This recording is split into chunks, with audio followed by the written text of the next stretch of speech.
Welcome to the first episode of Consulting God.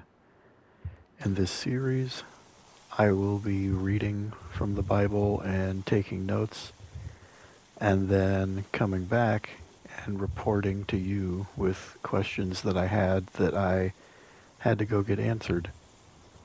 For the first episode, I was confused what exactly it meant when it is said that we should store up treasures in heaven.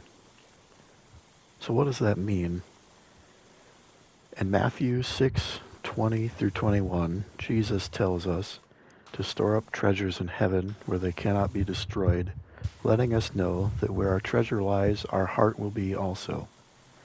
We are asked not to put our trust and time and effort and resources into the things of this world, but into heavenly things that advance the kingdom. So how do we do that?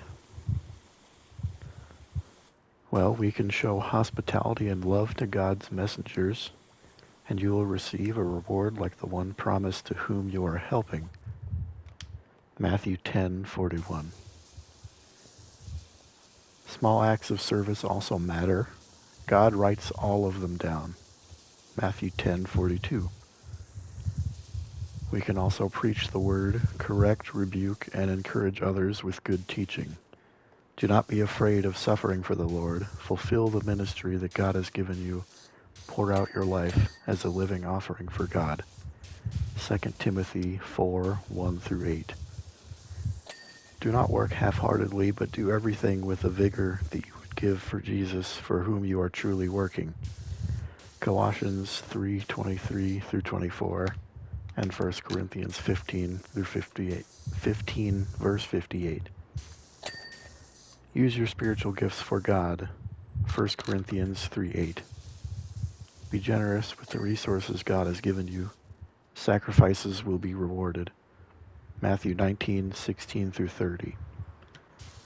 Love one another and study the Word so as to be able to point out false teachings.